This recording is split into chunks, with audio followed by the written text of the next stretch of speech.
I'm not teaching summer school for the first time in 8 years, and I'm going to tell you why. Hi, I'm a music teacher, and this is my life.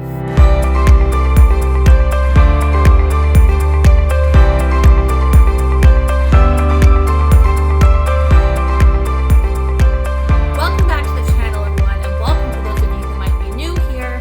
If you are one of our newer subscribers, then if you don't already know, I am a high school teacher, and where I live in Canada, the school year wraps up at the end of June, and we have July and August as a summer break.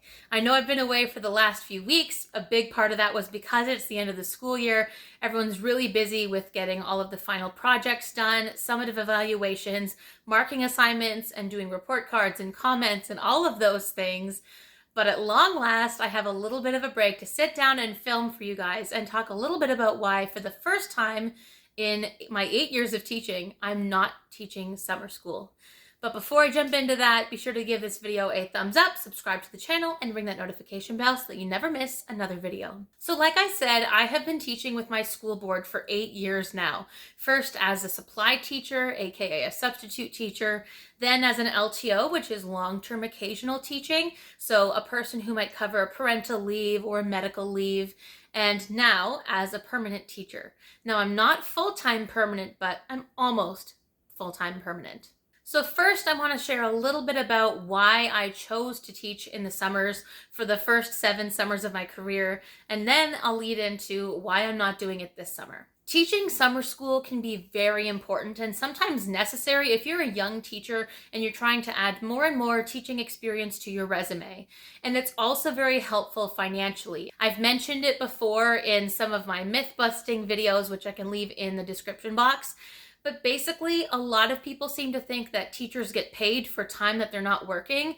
And the reality is that as a permanent teacher now, my paychecks are stretched out over 12 months. But what that means is for the 10 months of the school year where I'm working, I'm actually getting a pay cut and I'm not being paid my full value so that the paychecks can stretch over July and August. Now, if you're someone who's substitute teaching, you're only getting paid for the days where you're filling in for someone who's away. And if you're an LTO or a long-term occasional teacher, you're only getting paid during the time that you are working. So if you're working for a 5-month semester, you are only being paid during those 5 months. Or if you work a full school year, then you're only getting paid for that 10 months, and then you get no paychecks during the summer. And this also includes not getting paychecks around the Christmas time, New Year's time break, or March break or long weekends. It can be really helpful when building your resume because then when you're applying for other positions and they ask you questions, you have more and more class-related examples where you can actually use those experience to answer the questions. So whether those questions are about problem solving with technology if you had to teach virtually, or how you supported a student with something that's in a really tight deadline. Here, the summer school program is usually 3 weeks, and that's a very, very short amount of time to do a full credit course, which normally takes 5 months. You can also answer questions about how you dealt with parents or how you dealt with possible plagiarism or the use of AI and how did you support that student. So you can use a lot of those examples when you're answering interview questions. But with all that being said, I'm going to tell you a few reasons why I decided not to teach summer school this year. And believe it or not, I did apply for it and I was offered the job, but I turned it down. So why exactly did I do that? Well, when I first applied, I knew that I wanted to teach during the half-day program compared to the full-day program because now that I have a dog who is still a puppy, less than a year old, I wanted to make sure that I wasn't working all day so that I could then come home a little bit earlier and maybe do some training, spend some time with him. He's okay being home on his own. He still has a few accidents, so we're still using the crate, but I didn't want him to feel like he was stuck at home all day because I know that there's a half-day program. I also wanted to teach for the half-day program because even though since it's half days, you don't get paid for as many hours compared to the full-day program, the nice thing is that compared to last year, I'm earning more in terms of my salary. At this time last year, I was only at 50%, and at this point, I'm now at 83%, which is as close to full-time as I can be without being full-time as a high school teacher who works for my school board. I also applied because I still have a couple of little debts that I'm hoping to pay off, and so I was hoping to be able to use that money to throw towards the debt without it affecting any of my other expenses or bills. So then why, if I was offered the job, did I not accept it? Well, there's a few reasons for this. The first one being that they didn't actually offer it to me until close to the end of the second to last week before the summer break. So I had heard from some of my other colleagues who had applied that they were offered and they either accepted or rejected the offer. And I thought it was a little strange that I hadn't heard anything. So in the back of my mind, I thought, okay, well, even though I've got years of experience, maybe they've already hired everyone and they don't have any positions left. So I thought to myself, if they don't tell me at least the 2 weeks before summer school is supposed to start, then maybe it's safe to assume that they've hired everyone that they need. So mentally, I was in the state of sort of ready to unwind and get ready for an actual summer break, which I've never had since becoming a teacher. Now, when they offered it to me, I did get the program that I wanted, even though it was all lumped into one job posting and many different summer programs. I got the one that I applied for. What I didn't really love, and it is a blessing to be a little bit choosy about this, but what I didn't love was that unlike last year, we had to go in person. And I know for a fact that summer school tends to start earlier in the morning and end later in the afternoon compared to day school programs. And I just remember how nice it was to not have a commute last summer, because last summer I was teaching from home and completely online.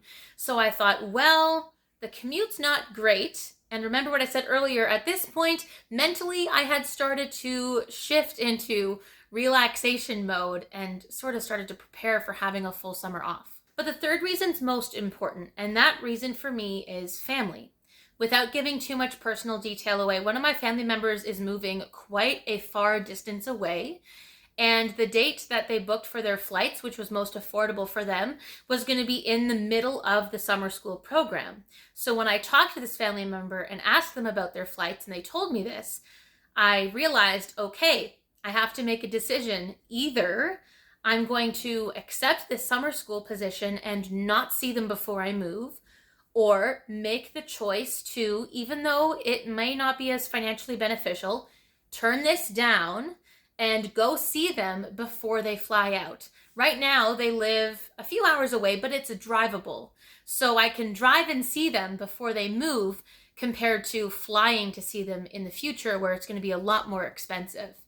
And I thought to myself, okay, financially, it would be great to earn this money and throw it towards the debt. And I know there may be a lot of people out there who would make that decision for themselves. But in my mind, I thought to myself, okay, what memories am I going to have of the summer of 2025? Am I going to remember that I stayed in the same city and taught half-day summer school and wished that I had seen my family members? Or would I rather say no to this job and go and see my family members before they move so far away that my only option would be to fly in the future to see them?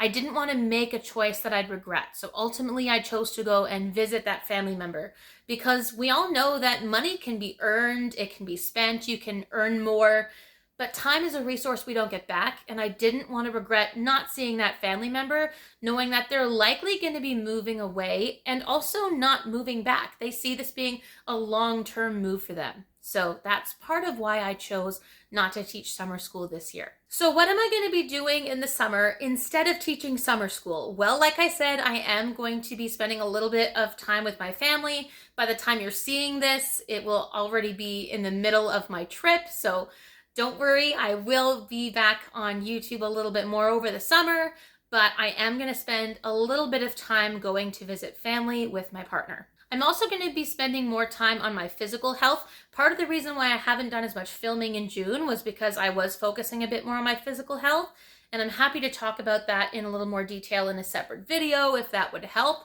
But basically, during that 3-week time period while I was trying to focus on report cards and marking and final assessments and evaluations, I was also trying to kickstart focusing on my physical health.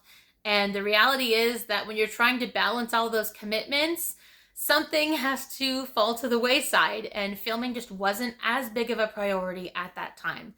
So if you'd like to hear more about that in a separate video, even though it's not music related or teaching related, let me know in the comments and I'd be happy to share a little bit more about that. But essentially, now that I have more free time during the day, I'm able to make some plans around my physical health and to really try to stick to that in the hopes of accomplishing some goals that I've set. I'm also going to be preparing for next year. So of course, in August, as we get closer to the start of the school year, which is in September where I live, and also the start of the junior choir season again at my church where I'm the director, and also where I tend to start having more music students come back for private lessons in September. I'm going to start preparing for that. I've already bought some new repertoire for my junior choir, and I can make a whole video about how I chose the repertoire for the year and the new song that I bought, all of that stuff. So in August, I will be getting ready for the new school year and the junior choir year, and of course, I will be making some new videos along the way. I want to say thank you to everyone who has stuck around during this break. I know that it was sort of an unannounced 3-week break, but it was much needed. And I'm really excited to have a little bit more time to film over the summer, to feel a little less burnt out compared to last summer when I was trying to work and film. And I'm really excited. If you're newer to the channel, welcome. If you are teaching summer school, I will leave the link to my summer school survival guide down in the description box below that I made last summer. And with all that being said, thanks so much again. Be sure to give this video a thumbs up, subscribe to the channel, ring the notification bell, and give us a follow over on Instagram. And I'll see you right back on this channel